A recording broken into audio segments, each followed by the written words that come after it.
Good morning, students. Once again, welcome in your science class. Today, we will discuss the chapter Transport in Animals and Plants. सभी जानते हैं कि जब हमने किसी एक चीज़ को एक जगह से दूसरी जगह के ऊपर लेके जाना हो तो हम कोई ना कोई मीन ऑफ ट्रांसपोर्ट जो है उसको यूज़ करते हैं। हर चीज़ हर जगह पे अवेलेबल नहीं होती, उसकी प्रोडक्शन कहीं पे होती है और उसकी कंजप्शन जो है कहीं किसी और स्थान पे होती है। जैसे हमारे आप ठीक है बिस्किट वगैरह ले लीजिए, ब्रेड वगैरह ले लीजिए, ठीक है, उसकी एक फूड फैक्ट्री है, वहाँ पे वो बनते हैं, लेकिन कंज्यूम होने के लिए उसको अलग अलग जगह पे जो है वो भेजा जाता है। तो उसको एक जगह से दूसरे जगह पे ले जाने के लिए ठीक है हम किसी ना किसी ट्रांसपोर्ट का ठीक है ऐसे कैरियर का यूज करते हैं जो उस चीज को उस जगह से दूसरी जगह पे पहुंचाए। अब ऐसे ही हमारी बॉडी के अंदर जो है ठीक है क्या होता है कि कोई भी जो बॉडी के लिए जरूरी न्यूट्रिएंट्स हैं या प्रोडक्ट्स हैं वो बनते किसी और जगह पे हैं और यूज उन्होंने किसी और जगह पे होना है। तो अब उनको जो है एक जगह से दूसरी जगह ले जाने के लिए हमने ट्रांसपोर्ट सिस्टम का जो यूज करना है।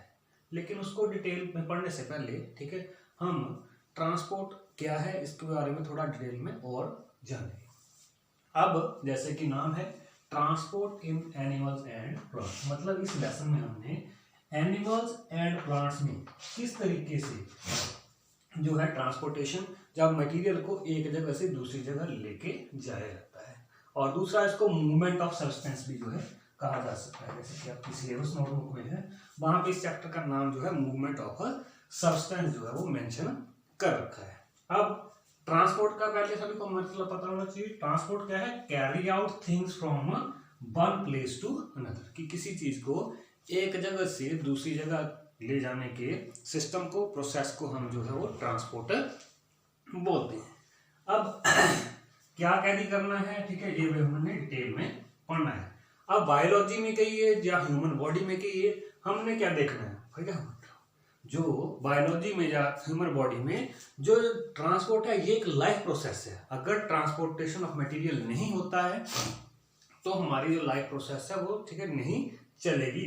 तो बायोलॉजी में क्या लिखा है? Transport is the life process in which material absorbed made in one part of the body of an organism is carried to the other parts.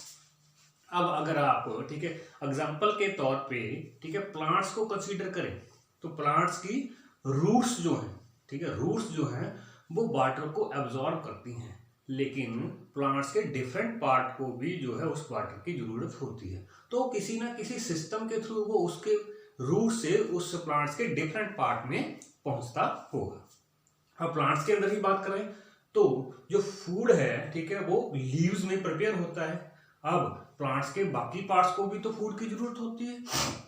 अब फूड जो है फूड फैक्ट्री से किस सिस्टम से ठीक है जो है प्लांट्स के अनदर पार्ट तक लेके जाना है, वो सारे का सारा सिस्टम जो है वहां पे ट्रांसपोर्ट सिस्टम कहा जाता है, जो अब हम इस जो है लेसन में डिटेल से पढ़ेंगे। अब जैसा कि हम जानते हैं कि प्लांट्स और एनिमल को सर्वाइवल के लिए फूड, वाटर एंड ऑक्सीजन की जरूरत होती है ठीक है। तो इसमें हम फूड, वाटर एंड ऑक्सीजन कैसे वन पार्ट से अनदर पार्ट को जो है वो सप्लाई होता है उसके बारे में पढ़ेंगे। और जब भी कोई प्लांट सेल या एनिमल सेल के अंदर ठीक है केमिकल रिएक्शन होती है तो वहाँ पे वेस्ट मटेरियल भी जो है वो प्रोड्यूस होता है। उस वेस्ट मटेरियल को जो है इस ट्रांसपोर्ट सिस्टम से बैक जो है वापस लेके आया जाता है और उस जो है बॉडी से उसको बाहर निकाला जाता है। तो ट्रांसपोर्ट सिस्टम में जहाँ पे हम दोनों ही चीज़ों को पढ़ेंगे transport in animal and plants में, कि कैसे जो नेसेसरी प्रोडक्ट्स हैं वो पहले ठीक है एक पार्ट से सभी पार्ट में वो है डिलीवर किए जाते हैं, और अननेसेसरी प्रोडक्ट्स जो हैं ठीक है बॉडी के अंदर उनको कैसे उस बॉडी से जो है बाहर निकाला जाता है ठीक है। तो जो नेसेसरी प्रोडक्ट्स को हमारी बॉडी के अंदर अगर हम बात करें ठीक है ह्यूमन बीइंग के अंदर बात करें तो नेसेसरी प्रोडक्ट्स को प्रोवाइड करवाने वाले सिस्टम को हम सर्कुलेटरी सिस्टम कहते हैं, और जो वेस्ट प्रोडक्ट को हमारी बॉडी से बाहर निकालता है उसको हम एक्सक्रीटरी सिस्टम जो है कहते हैं। तो इस लेसन में हम सर्कुलेटरी सिस्टम के बारे में डिटेल में पढ़ेंगे। अच्छा, तो सर्कुलेटरी सिस्टम में जो मेन रहता है उसके अंदर हमारा जो ब्लड है, सभी को पता है कि ह्यूमन बीइंग के अंदर जो ब्लड है वो उसके सभी बॉडी पार्ट्स में जो है, ठीक है, मूव करता है। तो इस लेसन में हम ब्लड जो है, ठीक है, वो किस तरीके से हमारे नेसेसरी प्रोडक्ट्स को जो है हमारी सारी बॉडी के अंदर सर्कुलेट करता है और कैसे अननेसेसरी प्रोडक्ट्स को सारी बॉडी से जो है बाहर एक्सक्रिएट करता है, उसके बारे में डिटेल में पढ़ना है। Well student, now we will discuss the circulatory system in detail. तो before discussing the circulatory system in detail, first हमें देखना है कि सर्कुलेटरी सिस्टम का जो पार्ट है वो कौन कौन सा रहता है। तो ब्लड, सभी को पता है कि ब्लड जो है वो सारी बॉडी के अंदर सर्कुलेट करता है। तो मेन जो ब्लड है वो हमारे सर्कुलेटरी सिस्टम का पार्ट है। अब जो ब्लड है वो कैसे हमारी बॉडी के सभी पार्ट्स में जो है, ठीक है, पहुंचता है, उसके लिए क्या क्या हमारे पास, ठीक है, सिस्टम है, वो हम डिस्कस करेंगे। तो ब्लड जो है सर्कुलेटरी सिस्टम है, उसमें ब्लड जो है हमारे पास जो है ट्यूब्स होती हैं, 3 प्रकार की ट्यूब की अगर हम बात कर रहे हैं, ठीक है। एक हमारे पास होती हैं आर्टरीज, ठीक है, एक होती हैं वेन्स और एक होती हैं कैपिलरीज। इन सभी को कलेक्टिवली हम जो है वो ब्लड वेसल जो है कह देते हैं। आर्टरीज, वेन्स एंड कैपिलरीज, ये जो सारा नेटवर्क है, इसी नेटवर्क के थ्रू जो हमारी बॉडी के अंदर जो है वो ब्लड सर्कुलेट करता है। अब ब्लड क्या मटेरियल है, ब्लड के अंदर कौन कौन सी चीजें प्रेजेंट होती हैं और ब्लड क्या क्या कैरी करता है, इसके बारे में हम जो है डिस्कस करेंगे। तो ब्लड जो है, सबसे पहले ब्लड जो है वो हमारी बॉडी के अंदर एक रेड कलर का लिक्विड है जो इन ब्लड वेसल्स के अंदर जो है फ्लो करता है। अब ब्लड का जो कलर रेड क्यों है, ऐसा क्वेश्चन भी जो है वो यहाँ पे क्रिएट हो जाता है।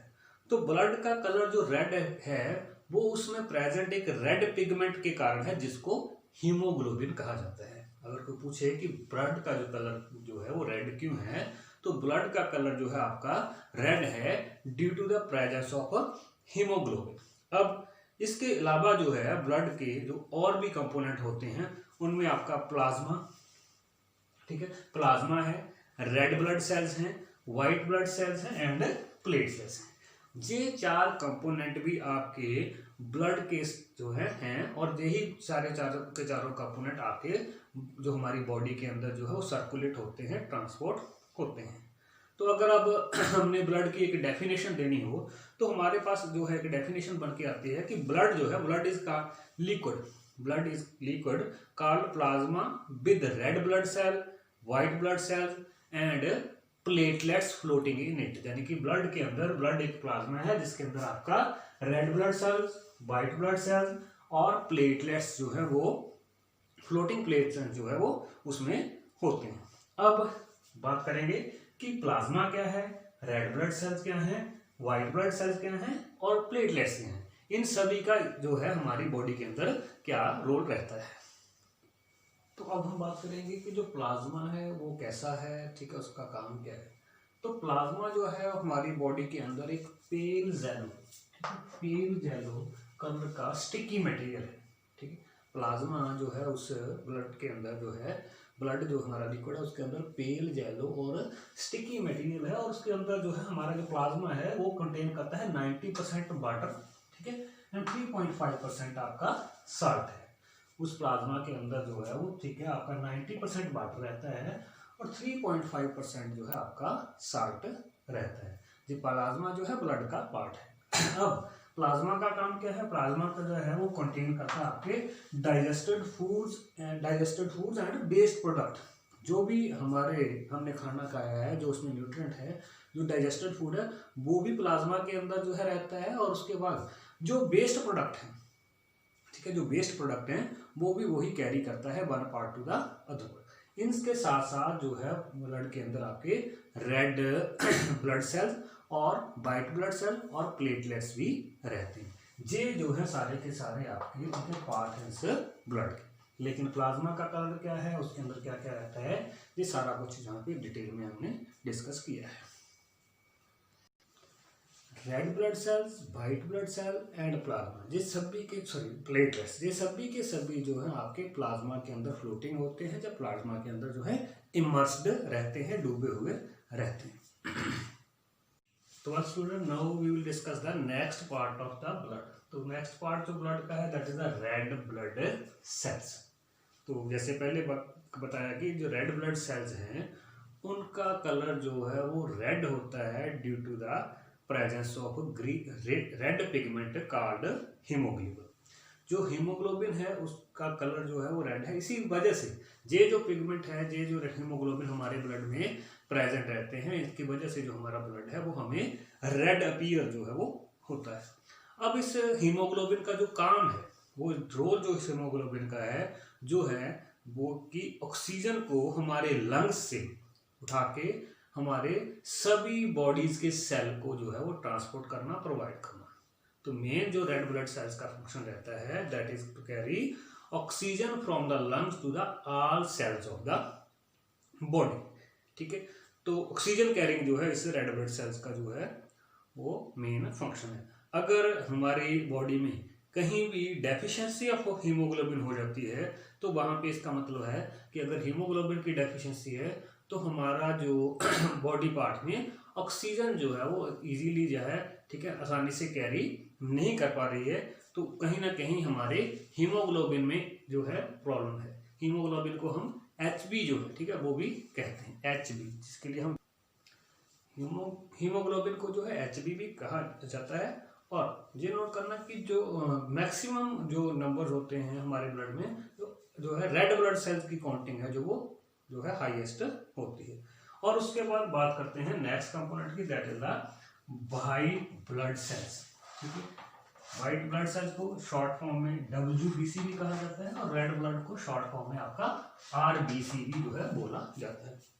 अब व्हाइट ब्लड सेल्स का क्या काम रहता है, जैसे कि हमारे, ठीक है, दुश्मन से लड़ने के लिए हमारे बॉर्डर्स पे, ठीक है, हमारे बॉर्डर्स पे सोल्जर होते हैं, सैनिक होते हैं। ऐसे ही डिजीजेस से, ठीक है, डिजीजेस से फाइट करने के लिए भी हमारी बॉडी के अंदर जो है वो सोल्जर होते हैं। ठीक है, ये सोल्जर हमारे ब्लड में प्रेजेंट होते हैं और जिन्हें यहाँ पे नाम दिया गया है WBC। ये क्या करते हैं, ये फाइट करते हैं, इन्फेक्शन के खिलाफ ये फाइट करते हैं और हमें जो है डिजीजेस से जो है प्रोटेक्ट करते हैं। क्या करते हैं, अगर कोई हमारी बॉडी में इन्फेक्शन क्रिएट हो जाता है तो ये उस इन्फेक्शन को क्या करते हैं, ठीक है, उस इन्फेक्शन से हमको प्रोटेक्ट जो है करते हैं। इनका काम क्या है, ये WBC जो है वो, ठीक है, जर्म्स को किल करते हैं जो हमारी बॉडी में बाहर से एंटर करते हैं। तो कुछ ऐसे भी हमारी बॉडी के अंदर WBC होते हैं जो जर्म जैसे कि बैक्टीरिया वगैरह हो उनको जो है ईट अप कर लेते हैं, उनको खा लेते हैं। अच्छा, और इन्हीं WBC में कुछ ऐसे WBC होते हैं जो हमारी बॉडी में एंटीबॉडीज को जो है वो पैदा करते हैं। एंटीबॉडीज क्या होते हैं, जो किसी भी डिजीज के साथ जो है हमारी बॉडी को फाइट करने में हेल्प करते हैं।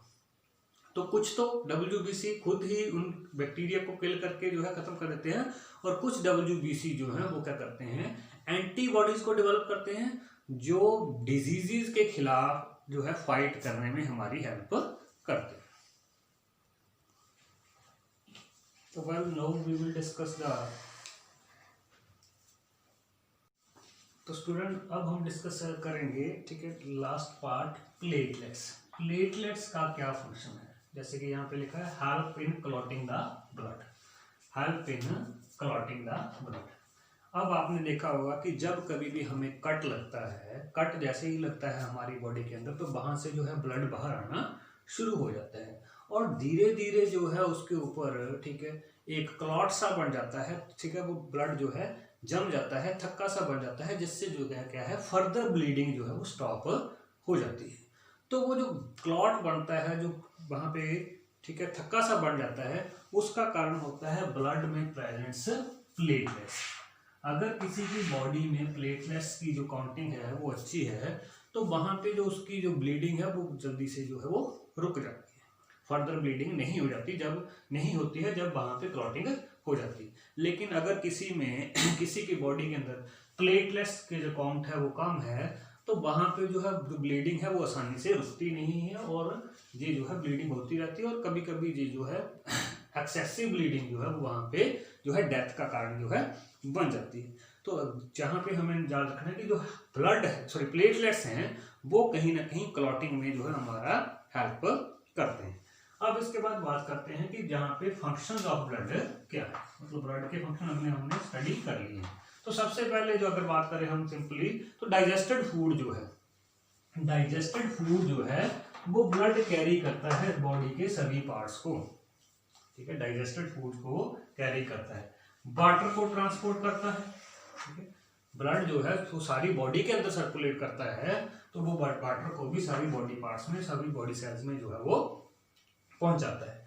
उसके बाद ऑक्सीजन, सेल्स को अपनी केमिकल रिएक्शन करने के लिए कहीं ना कहीं ऑक्सीजन की जरूरत होती है, तो वो भी ब्लड ही, ठीक है, सभी बॉडी पार्ट्स तक लेके जाता है।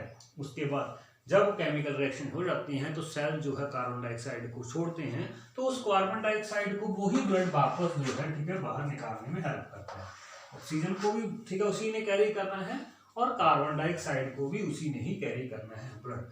अब जो है बेस प्रोडक्ट बहुत से होते हैं, जिनमें यूरिया एक मेन बेस प्रोडक्ट रहता है, तो वो भी ब्लड की हेल्प से ही हमारी बॉडी से, ठीक है, जो है वो एक्सक्रिएट होता है, जब ब्लड उसको सारे बॉडी पार्ट से इकट्ठा करके एक जगह पे लेके आता है। और दूसरा सर्कुलेट सिस्टम जिसको हम एक्सक्रिएटरी सिस्टम है कहते हैं, वो इन चीजों को हमारी बॉडी से बाहर निकालता है। और इसके बाद लास्ट में हमने पढ़ा था कि जो ब्लड है, ठीक है, उसमें जो है WBC है, ठीक है, जो हमारी बॉडी को डिजीजेस से, ठीक है, डिजीजेस से फाइट करने में हेल्प करते हैं। इसलिए यहाँ पे मैंने लिखा है कि जो ब्लड का एक फंक्शन प्रोटेक्शन फ्रॉम डिजीजेस भी है, तो वो जो है हमारे को जो है डिजीजेस से भी प्रोटेक्ट करता है।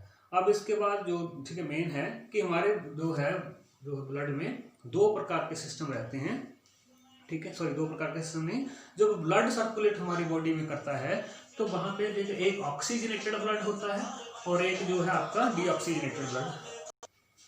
तो जो ब्लड सर्कुलेट होता है हमारी बॉडी में, वो दो जो है उसमें दो टाइप्स होते हैं, एक ऑक्सीजनेटेड ब्लड और डीऑक्सीजनेटेड ब्लड। ऑक्सीजनेटेड ब्लड किसको बोलते हैं, जो जिसमें ऑक्सीजन प्रेजेंट है, ठीक है, ऑक्सीजन प्रेजेंट है, जो ऑक्सीजन को कैरी करता है, वो ऑक्सीजनेटेड ब्लड है।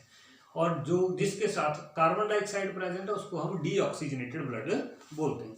अब ऑक्सीजनेटेड ब्लड और डीऑक्सीजनेटेड ब्लड में बहुत ज़्यादा डिफरेंस नहीं होता। अगर हम कलर में बात करें, ठीक है, तो वहाँ पे जो आपका ऑक्सीजनेटेड ब्लड है वो ब्राइट रेड कलर का होता है और डीऑक्सीजनेटेड ब्लड जो है वो डार्क कलर का होता है। स्टार्टिंग में जब ऑक्सीजन को कैरी करके लेके जा रहा है ब्लड, तो हम उसको बोलेंगे ये जो है हमारा ऑक्सीजनेटेड ब्लड है। और सारी केमिकल रिएक्शन होने के बाद जब कार्बन को कंटेन किया होगा ब्लड वापस आ रहा है, तो उसको जो है डीऑक्सीजनेटेड ब्लड कहेंगे, जिसमें ऑक्सीजन जो है प्रेजेंट नहीं होगी, कार्बन डाइऑक्साइड जो है उसके साथ अटैच्ड हो। ठीक है, आज के लिए इतना ही, धन्यवाद।